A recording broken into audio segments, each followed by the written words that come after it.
My mom tricked me into a family meeting. When I arrived, lawyers were already there, ready to force me to sign everything over. When I refused to hand over the inheritance, they threatened me. I just smiled and said, 1, 2, 2, 3, a 4 or 5. You're a lot of people. Then I added calmly. Funny thing is, I only brought one person too. To understand how a brunch turned into the worst decision my mother ever made. You have to go back to the moment I stepped inside. The restaurant smelled of stale coffee and expensive perfume. It was too quiet for a Sunday. A hostess led me past the happy couples to the back, where a frosted glass door marked, "Private," was already closed. My stomach tightened. My mom had promised a casual catch-up, just us girls, but the air felt heavy before I even touched the handle. I opened the door and the temperature seemed to drop 10 degrees. This wasn't a family meal. It was a boardroom meeting with silverware. My mother sat at the head of the table, posture rigid as a steel beam. Victor, her husband, sat to her right, looking like he was wearing a suit 2 sizes too small for his conscience. But the stranger to the left made my throat go dry. He had a laptop open and a stack of documents thick enough to be a novel. My half-siblings, Mia and Ethan, sat silently at the far end of the table.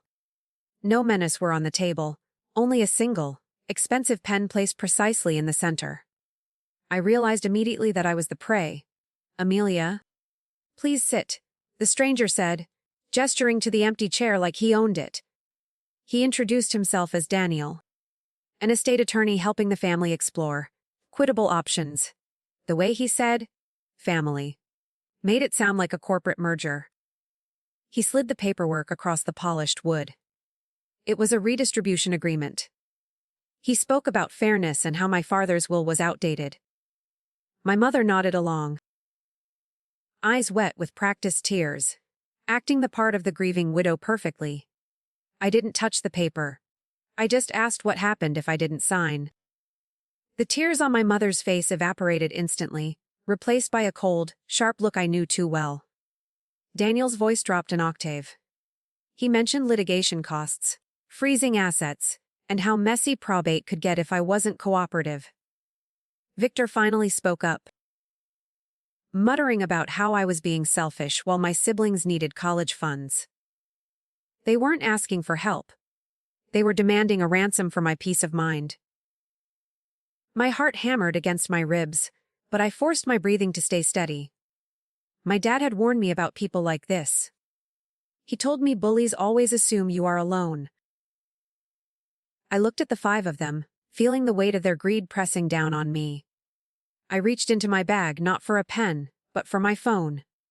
I tapped out a single, pre-written text message. The silence in the room stretched thin until a sharp knock sounded on the door.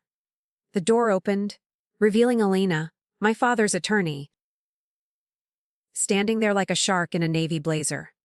The shock on my mother's face was worth every penny of the retainer fee.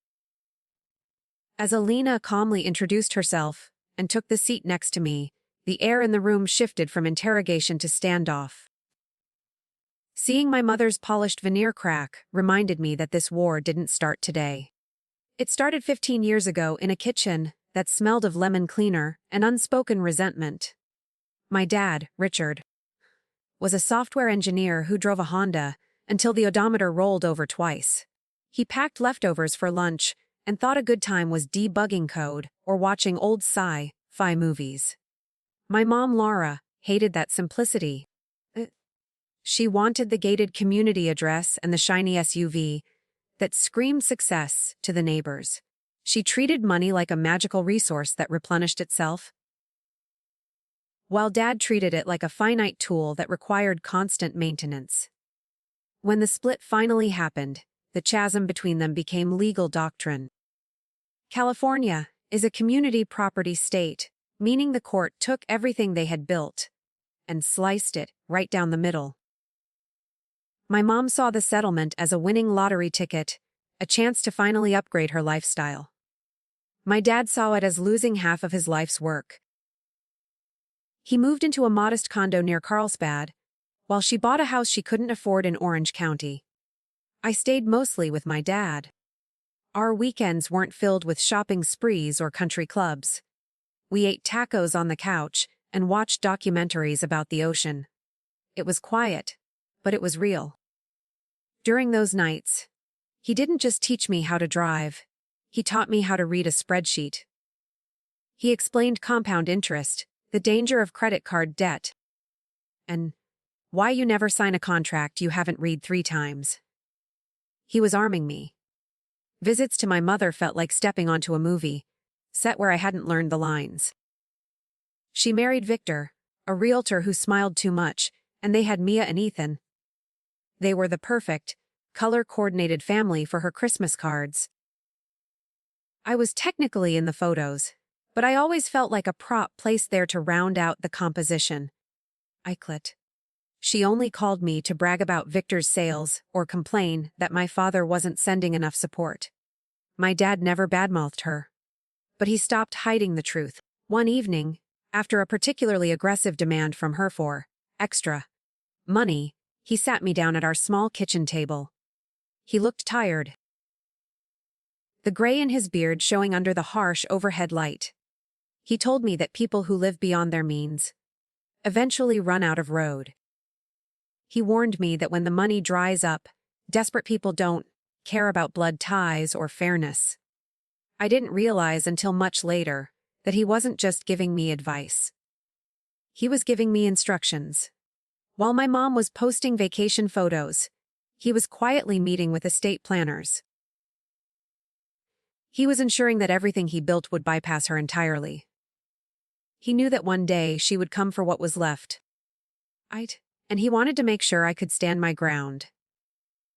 I didn't know it then, but those quiet nights balancing checkbooks were boot camp. The end of my father's life didn't come with a warning or a long goodbye. It came on a rainy Tuesday night on the Interstate 5. Somewhere near the split where traffic always slows. He was driving back from the office, probably thinking about a deployment schedule or what to order for dinner. A tired driver drifted across lanes, and physics took over. By the time the highway patrol called me, he was already gone. The silence in my apartment that night wasn't peaceful. It was the heavy, suffocating silence of a world that had suddenly lost its anchor. The funeral was small, just as he would have wanted, but my mother treated it like a gala. She arrived in a black dress that cost more than my first car, clinging to Victor's arm like a tragic heroine. She cried loudly enough for the back row to hear, accepting condolences from people she hadn't spoken to in a decade. I stood by the urn, feeling cold despite the heat. Watching her hug his old coworkers, I realized something sick. She didn't mourn the man. She mourned the lifestyle he couldn't give her. After the service, Elena pulled me aside to a metal picnic table behind the church. She skipped the platitudes and opened a folder that smelled of laser printer ink. She explained that Dad had been meticulous. Because the divorce was finalized years ago, and his assets were kept strictly separate, everything he built since then was mine. The condo, the tech stocks, the retirement accounts. He was very clear, Elena said, looking me in the eye.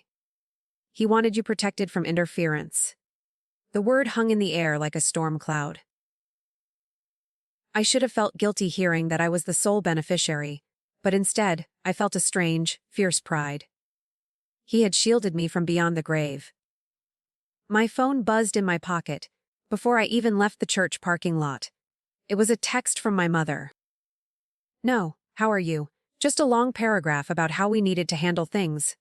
As a family. She wrote about fairness and closure. She didn't ask about my grief. She asked when we could sit down to discuss the numbers. In the days that followed, her messages shifted from gentle suggestions to heavy emotional artillery. She reminded me of how expensive Maya's tuition was, and how Ethan needed a car for school. She used phrases like, "honor your father's memory," to justify stripping his estate for parts. I tried to stay polite, forwarding her requests to Alina as instructed. But every time I typed a neutral response, I felt the knot in my chest tighten. She was testing the fences, looking for a weak spot in the legal wall Dad had built. One afternoon, she called while I was sorting through boxes of Dad's old coding manuals. Her voice was sweet, almost manic, as she listed potential expenses we needed to cover. Then she slipped. She mentioned the balance of a specific investment account, down to the 1,000, that Dad had opened only 2 years ago. My blood ran cold. That account wasn't in the probate filings yet. It was private. There was only one way she could know that number. She wasn't just guessing at his wealth. She had been digging. I ended the call with shaking hands and sat on the floor of the empty condo. I looked at the stack of paperwork Elena had given me, finally understanding the urgency in Dad's last few emails. He hadn't just been organizing his finances, he had been fortifying a castle. My mother wasn't looking for a daughter to share grief with. She was looking for a signatory to fund her next renovation. I realized then that she didn't just want a piece of the pie. She wanted to swallow the whole thing. The restaurant ambush had failed. But it stripped away the polite veneer my mother wore like cheap foundation. For 3 days, my phone was blissfully silent. A calm that felt more like a held breath than peace. Then the barrage started. She didn't call to scream, she called to warn. Her voicemails were long, rambling monologues about legal exposure and how complicated things could get for a young woman living alone. The sweetness was gone. In its place was a cold, transactional menace that sounded dangerously like Victor. She stopped asking for fairness and started hinting at ruin. One text message arrived at 2 a.m.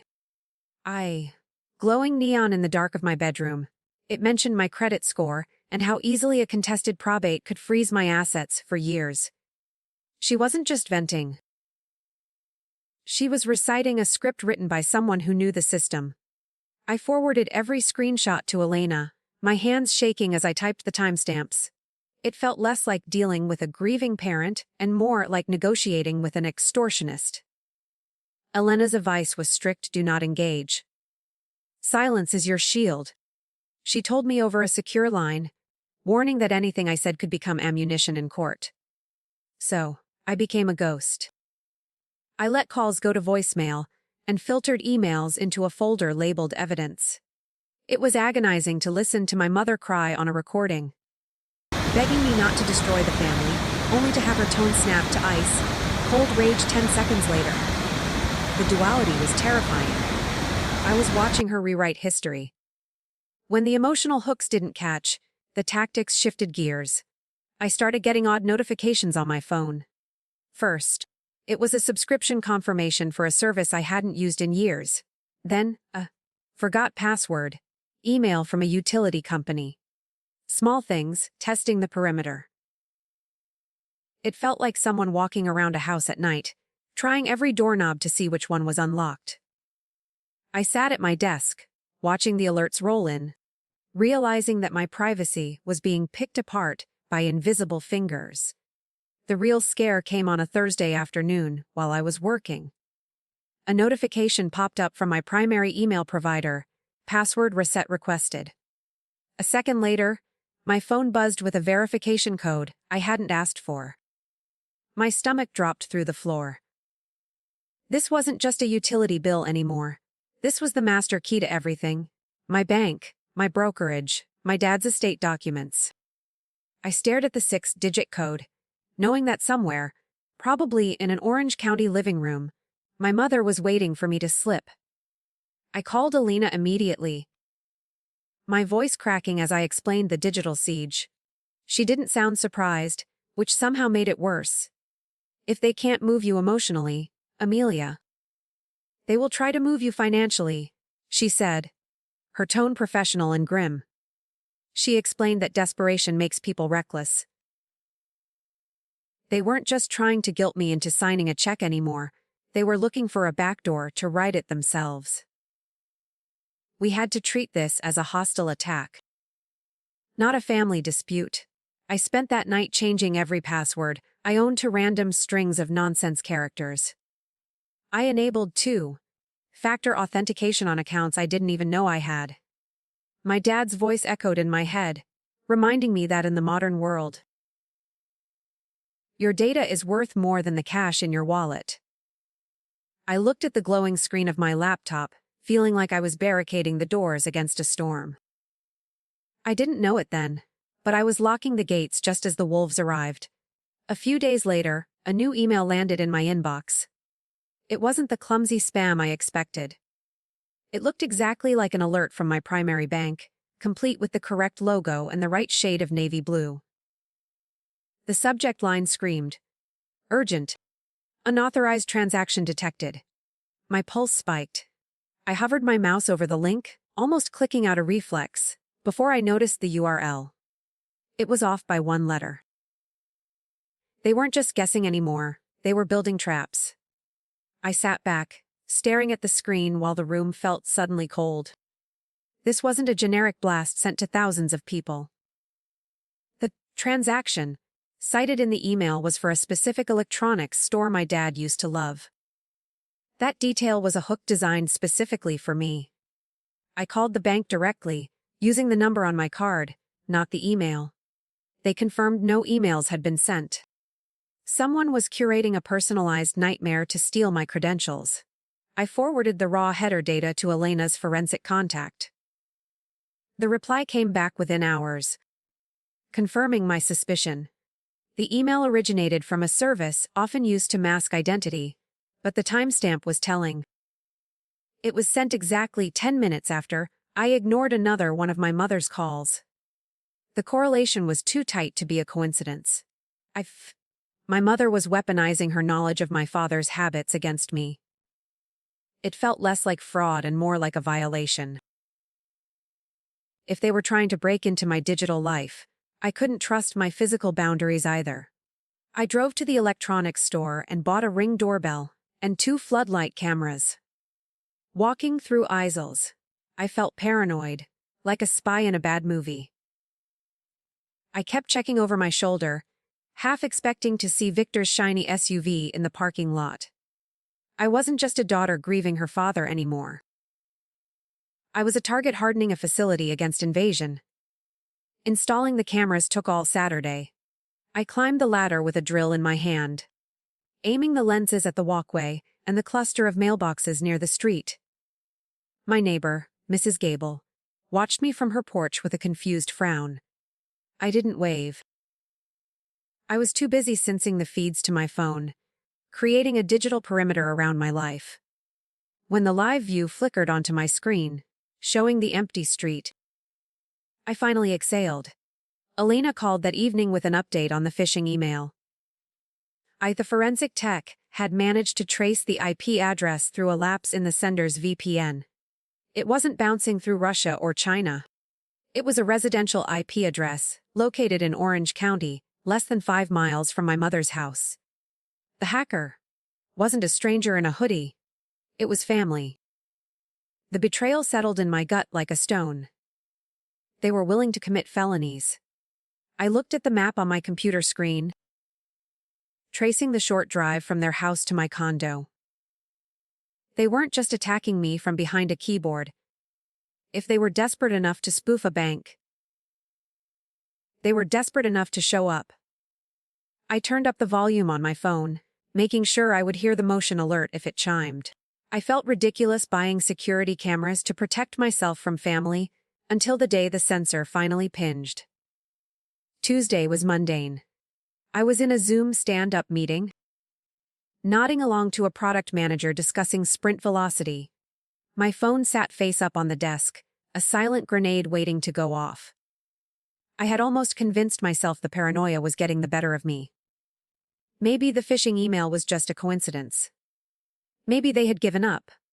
Then, the distinct chime of the Ring app cut through the silence of my home office. It wasn't the mail carrier. The notification thumbnail showed a sleek, silver SUV that I recognized immediately from school pickups. My chest tightened as I tapped the notification to open the live feed.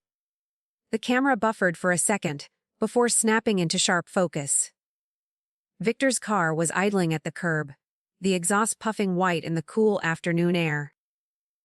He wasn't looking at the building, his head was down, illuminated by the blue glow of a laptop screen resting against the steering wheel. He looked intense, focused. Like he was working a deal, not sitting outside his stepdaughter's condo. Seeing him there, so casually invasive, made my skin crawl with a violation deeper than fear. A second notification popped up. Motion detected. Mailbox cam. I switched feeds. My mother was standing by the community mailboxes, her back to the street. She wasn't checking mail. She was holding her phone to her ear, looking nervously toward the building's entrance, scanning the windows. She looked like a lookout in a bad heist movie, dressed in her usual pristine yoga gear. It was surreal to see the woman who taught me to tie my shoes, acting like a common thief in broad daylight. She was waiting for a signal, and I knew exactly what for. Then I realized why they were physically here. They weren't just checking my mail. They were trying to bypass the security flags, triggered by the Orange County IP address. They were connecting to the complex's guest Wi-Fi network to make the login attempt look local. If they were on the same network that I used, the bank's algorithms might not flag the intrusion as suspicious. It was a calculated, technical workaround that Victor must have looked up online. They weren't just desperate, they were adapting. They were trying to trick the digital locks I had just installed. As if on cue, my banking app pushed a notification to my screen. New device attempting access. The timestamp matched the video feed down to the second.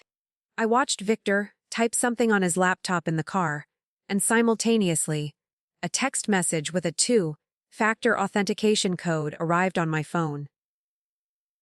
They were trying to trigger a password reset, hoping I would be careless or that they could intercept the mail.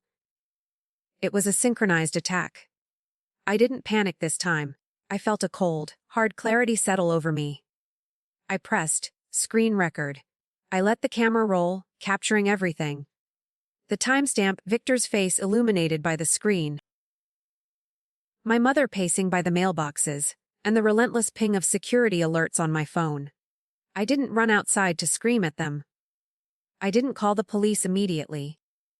I just sat in my ergonomic chair, sipping cold coffee, documenting the death of my family. I needed undeniable proof, not just a story. I needed a file size large enough to bury them. Watching them struggle to break into my life felt like watching a stranger try to pick a lock. After 5 minutes, Victor slammed his laptop shut. He said something into his phone, and on the other feed, I saw my mother stiffen. She shook her head, looking frustrated, then marched back toward the SUV. They had failed to get the code. They drove away slowly, tires crunching on the asphalt, unaware that they had just left a digital fingerprint at the scene of the crime. I stopped the recording and saved the video file. My hands were finally shaking. Not from fear, but from the adrenaline of holding the smoking gun. I compiled everything into a single email to Alina.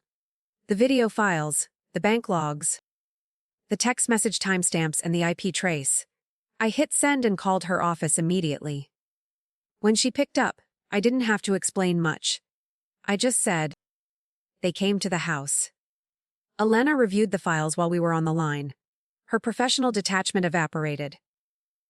This isn't harassment anymore, Amelia, she said. Her voice sharp and dangerous. This is attempted identity theft and wire fraud. We aren't filing a civil complaint. We are calling the FBI.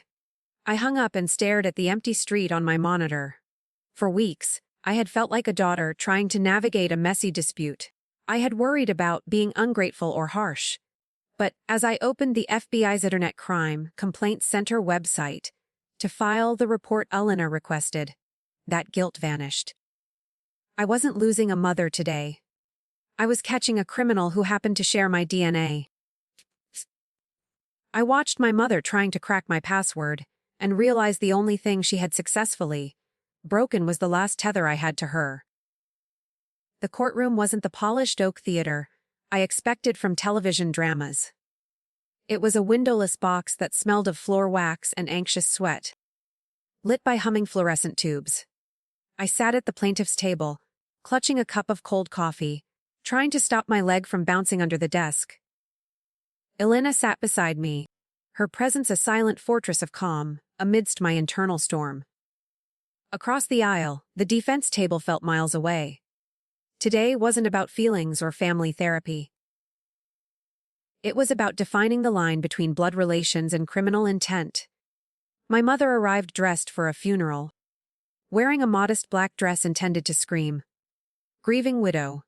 She dabbed at dry eyes with a tissue, avoiding my gaze entirely. While Victor sat stiffly in a gray suit that looked too expensive for the occasion. They looked like a respectable couple dealing with a rebellious child. A narrative they had surely pitched to their expensive defense attorney.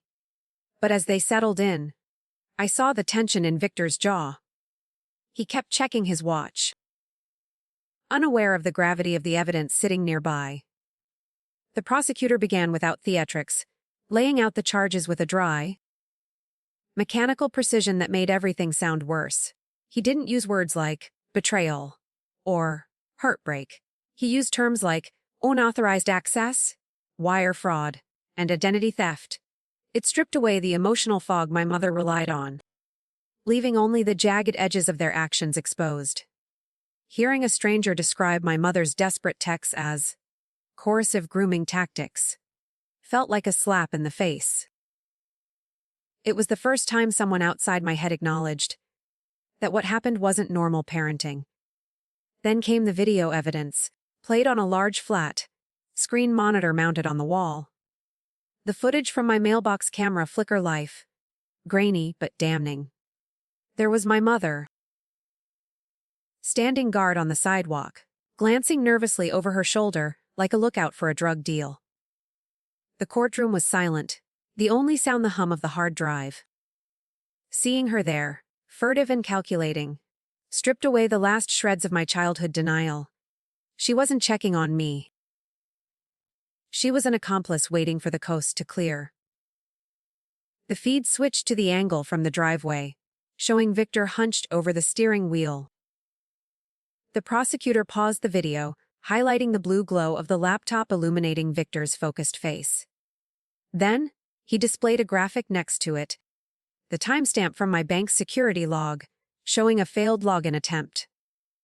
The times matched down to the second. It was a perfect, irrefutable circuit of intent. Victor shifted in his seat, finally looking at the screen, his face draining of color. The misunderstanding. Defense died right there in the pixelated glow. I took the stand briefly to authenticate the logs, my voice trembling but clear in the quiet room. The defense attorney tried to paint me as paranoid, suggesting I had misinterpreted a concerned wellness check. I simply pointed to the IP trace reports and the phishing email printed on the exhibit board. When asked how it felt to realize my family was behind the attack, I didn't cry. I looked straight at my mother and said it felt like watching someone try to loot a burning house before the fire was out. The judge, a stern woman with reading glasses perched on her nose, reviewed the file in silence. The rustling of paper sounded like thunder in the acoustic dead space of the room. My mother stopped dabbing her eyes and started wringing her hands, the performance finally giving way to genuine fear. She looked small suddenly, stripped of the power she always wielded over me. The silence stretched, heavy with consequences they never thought would apply to them. They thought family was a shield, not a weapon. When the judge finally spoke, her voice was even, devoid of the sympathy my mother expected. She characterized their actions not as a domestic dispute, but as a coordinated attempt to defraud a vulnerable individual. She dismantled their justification of family fairness, stating clearly that shared DNA does not grant access to separate financial property. The word, guilty, wasn't shouted, but it landed with the force of a hammer. It was a validation I didn't know I needed until that exact moment. The law saw them exactly as I did, as thieves. The sentence was a mixture of financial pain and legal separation, designed to hurt where they cared most. They were hit with significant fines and ordered to pay full restitution for my legal fees and security costs. But the real victory was the restraining order. The judge granted a permanent 5-year order barring them from any contact with me, direct or indirect.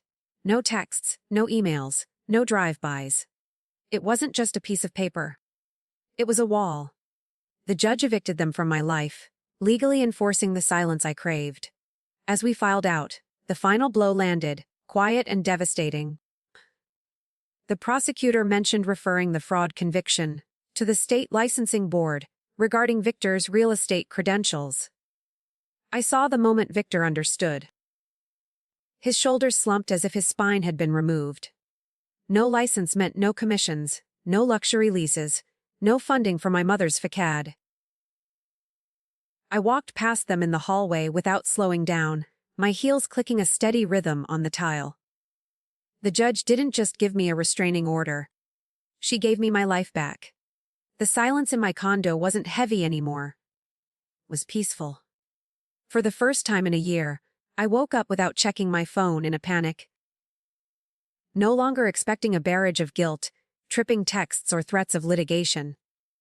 The court orders were doing their job, acting as an invisible force field around my life. I sat on my balcony with a mug of coffee, watching the morning fog burn off over the Carlsbad Hills.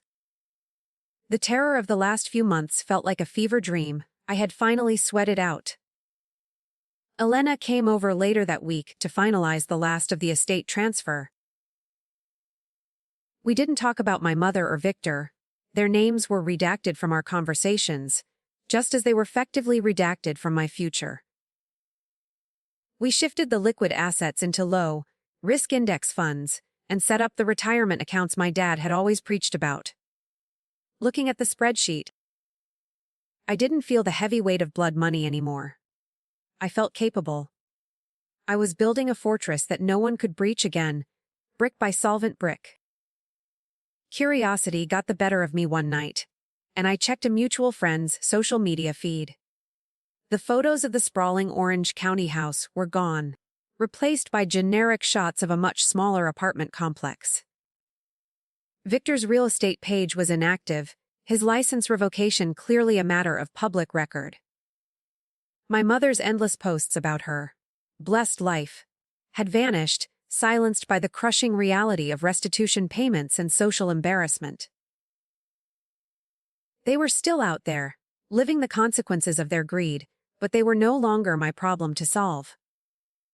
I took a portion of the settlement money, the exact amount they had tried to siphon during that first brunch meeting, and put it to better use. I wrote a check to a non-profit that helps victims of familial identity theft and financial abuse. It felt poetic to use the funds my mother coveted to help people survive predators exactly like her. I didn't post about it online or seek praise. I just filed the donation receipt in a folder labeled Dad, knowing he would have approved of the symmetry. The empty chair at my dining table didn't hurt as much as it used to. I realized that I had spent my entire 20s trying to audition for a role in a family that never really wanted me.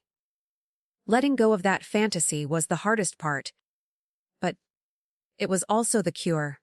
I found a new community in a local hiking group and reconnected with old friends who didn't care about my bank balance. I was learning to trust again, slowly measuring people by their actions rather than their titles. My father left me more than just a portfolio or a condo near the beach. He left me the courage to draw a line in the sand and defend it against the people I was supposed to trust blindly. I looked at the old photo of us on my desk. The one where we are eating tacos on the hood of his Honda. I finally understood his lesson. Love is proven in how people protect you when it is inconvenient, not in how loudly they scream, family, when they want to get paid.